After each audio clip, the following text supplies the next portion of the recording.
Hi guys, this is Ikmal Khan and welcome to our new video. आज के इस video में हम कवर करने वाले हैं फाइनेंशियल अकाउंटिंग का सिलेबस कि कैसे आपके क्वेश्चंस है, कितने टॉपिक्स आपको पढ़ने होते हैं, कितना पासिंग मार्क चाहिए, सारा कुछ जो है डिस्कस करने वाले हैं। यह आपके जो है बीकॉम के फर्स्ट ईयर के सेकेंड सेमेस्टर में पूछा जाता है बहुत ज़्यादा यूनिवर्सिटीज़ में।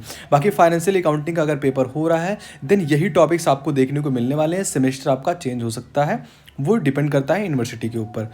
खैर, इसके लिए आपको जो है 25 नंबर जो है प्रैक्टिकल से चाहिए एंड प्लस 75 नंबर आपको कॉलेज यूनिवर्सिटी की तरफ से खुद से लिखना होता है। 75 नंबर का पेपर आपका होता है एंड 25 नंबर जो है आपको यूनिवर्सिटी एंड कॉलेज की तरफ से दिए जाते हैं। मिनिमम मार्क पास होने के लिए 10 नंबर आपको चाहिए प्रैक्टिकल में एंड आपका जो है 25 नंबर चाहिए होता है आपको पेपर में लिखना, फिर आप पास होते हैं।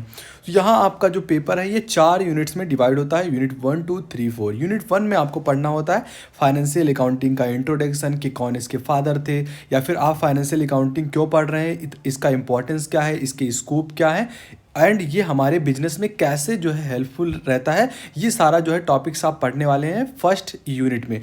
सबसे मेजर पार्ट आपका 30 to 40% आपका सिलेबस जो एग्जाम में पेपर आता है ये यहीं से आता है, इंट्रोडक्शन पार्ट से ही।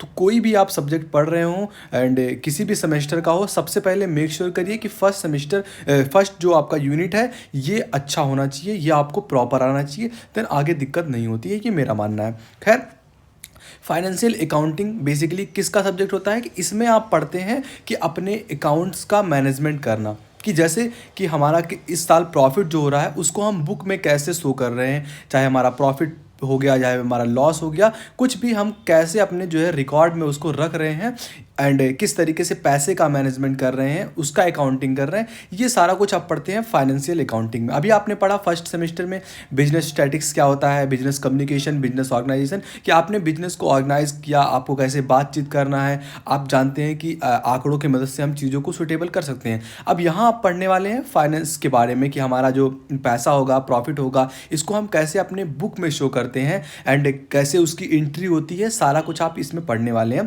तो ये आपका जो है एक न्यूमेरिकल सब्जेक्ट है, जो कि न्यूमेरिकल के क्वेश्चन बहुत ज़्यादा इसमें पुट आउट होते हैं। जैसे पहला आपका टॉपिक है, पढ़ना होता है आपको श्री कल्याण सुब्रामणी अय्यर के बारे में, जो KS अय्यर हैं, जिनका जन्म 1859 ईस्वी में हुआ था एंड जो निधन हुआ था 1940 में हुआ था। इन्हें ही father of accountancy in India जाना जाता है।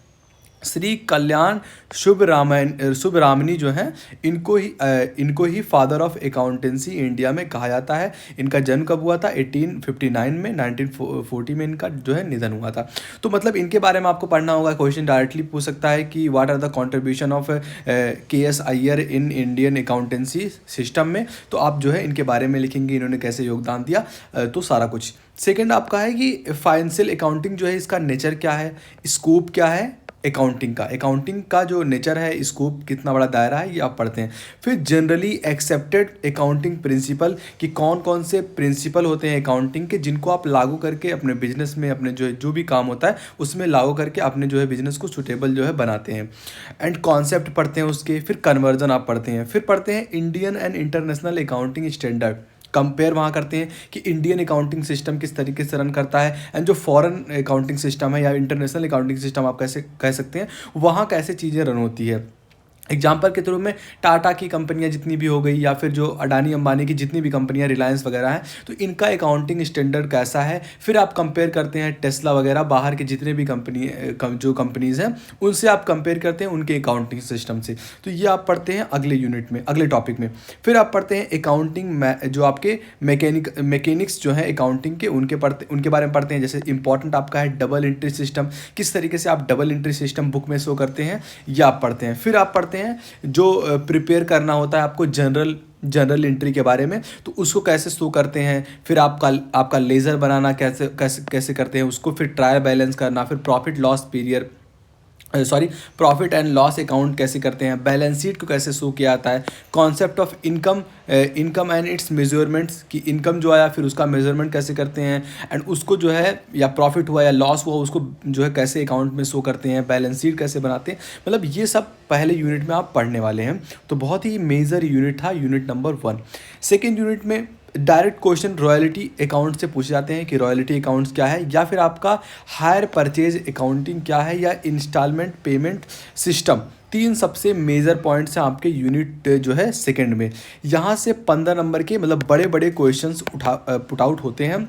यहाँ से बहुत ज़्यादा क्वेश्चन 15 नंबर में पुट आउट होते हैं। जैसे रॉयल्टी अकाउंट क्या है, जिसमें accounting record for royalty in the books of landlords and laces जो होते हैं, इनमें कैसे आप जो है रिकॉर्ड को रखते हैं रॉयल्टी अकाउंट के।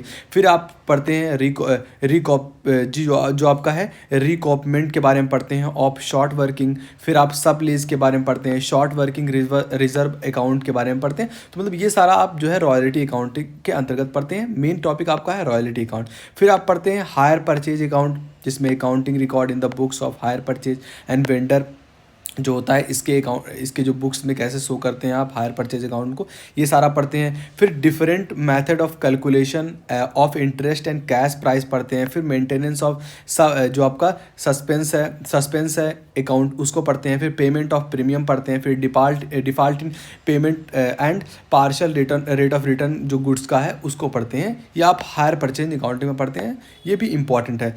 इंस्टॉलमेंट पेमेंट सिस्टम बहुत ही इंपॉर्टेंट है एग्जाम के पॉइंट ऑफ व्यू से। यहाँ से क्वेश्चन पुट आउट होते हैं कि जो आपका इंस्टॉलमेंट पेमेंट सिस्टम है, जिसमें आपको पढ़ना होता है difference between hire purchase and instalment payment system. अगर क्वेश्चन आपका पुट आउट होता है तो डायरेक्टली यहीं से पूछ लेता है कि बताओ डिफरेंस क्या है between hire purchase and instalment payment के बीच में डिफरेंस क्या है, इनको बताना है आपको।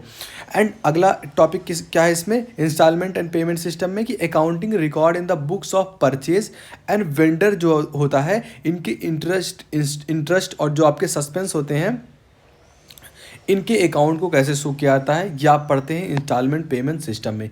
यूनिट टू भी आपका मेजर है, इसमें से ये डिफरेंस वाला क्वेश्चन जरूर पुट आउट होता है, तो वेटेज रहेगा इसका 20%। आगे बढ़ते हैं थर्ड यूनिट में आप पढ़ते हैं डिपार्टमेंटल अकाउंट के बारे में।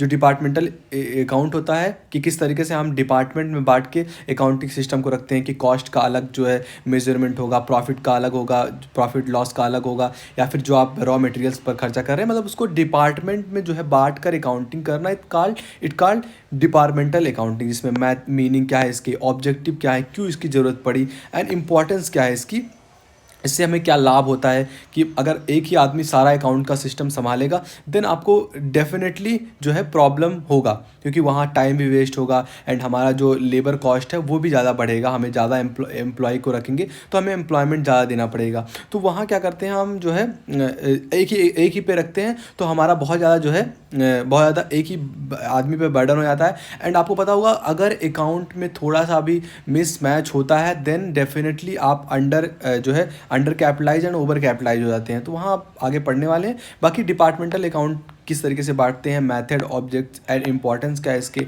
फिर एडवांटेज क्या है, फिर आप कौन कौन से मेथड से इनको बांटते हैं, फिर final account and non corporate account departmental business की क्या है उनको पढ़ते हैं, फिर एलोकेशन ऑफ इनडायरेक्ट एक्सपेंसेस क्या है इनको पढ़ते हैं।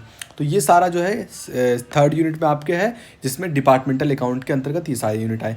अब आपका अगला यूनिट जो आपका अगला टॉपिक आता है ब्रांच अकाउंटिंग, कि किस तरीके से ब्रांच अकाउंटिंग हेल्प करता है फाइनेंशियल अकाउंटिंग में, जिसमें मीनिंग ऑब्जेक्टिव ऑफ ब्रांच पढ़ते हैं आप ब्रांच अकाउंट के बारे में, इंपॉर्टेंस एंड एडवांटेज के बारे में पढ़ते हैं, क्लासिफिकेशन ऑफ ब्रांचेस पढ़ते हैं, फिर accounting of branch account under various method, कि अकाउंटिंग ऑफ ब्रांच अकाउंट्स क्या है, कितने जो उसके वेरियस मेथड है उनके अंतर्गत आप पढ़ते हैं। तो ब्रांच अकाउंट का भी टॉपिक इंपॉर्टेंट है एग्जाम के पॉइंट ऑफ व्यू से। तो थर्ड यूनिट का भी वेटेज आपका 20% होने वाला है।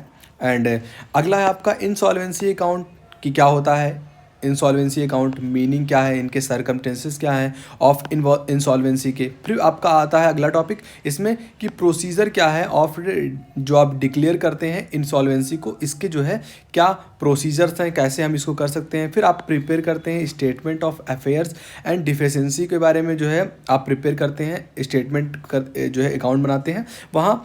फिर आप पढ़ते हैं अगला जो इसमें टॉपिक है फोर्थ यूनिट में, वो है आपका वोगेज अकाउंट, जो मजदूरों का खर्चा रहेगा या फिर जो लेबर कॉस्ट रहता है, basically more like labour cost and जो आपका एम्प्लॉय का खर्चा होता है वो आप वेगेज अकाउंट में डालते हैं। इसमें मीनिंग एंड प्रिपरेशन ऑफ जो वोगेज अकाउंट है इनमें, कि किस तरीके से उनके एम्प्लॉय का खर्चा होगा एंड वो कहाँ से मेंटेन होगा, क्या हम वो प्रॉफिट जो हमारा अकाउंट है या रिजर्व का अकाउंट है वहाँ से डालने वाले हैं, जो भी पैसा आपका है, या फिर CNR अकाउंट से डालेंगे, CRR अकाउंट से डालेंगे, वो डिपेंड करता है कि कंपनी कैसे जो है मैनेज कर रही है उसको। तो ये सारा आप पढ़ते हैं फोर्थ यूनिट में। इसका जो है वेटेज है वो 10% है। 30% पहले का 30% पहले का एंड यहाँ से भी 20 to 30% पूछा जाता है एंड यहाँ से भी 20 to 30%। बाकी लास्ट आपका उतना इम्पॉर्टेंट नहीं है। एंड यहाँ कुछ रीडर्स के सजेशन दिए गए हैं कि इतने सारे बुक्स में से आप कोई सा भी अकाउंटिंग का बुक ले सकते हैं जो आपके पास अवेलेबल हो एंड सूटेबल हो। तो आई होप आपको समझा होगा फाइनेंशियल अकाउंटिंग का जो है सिलेबस, कितने नंबर का पासिंग मार्क होता है एंड कितने नंबर का मैक्सिमम मार्क होता है, कितने यूनिट्स में डिवाइड होता है, कैसे क्वेश्चंस आपके पुट आउट होते हैं। तो आई होप आपको वीडियो समझा होगा। अगर कहीं भी थोड़ा भी डाउट हो तो let me know in comment box. मिलते हैं आपसे अगली वीडियो में, तब तक के लिए जय हिंद, जय भारत।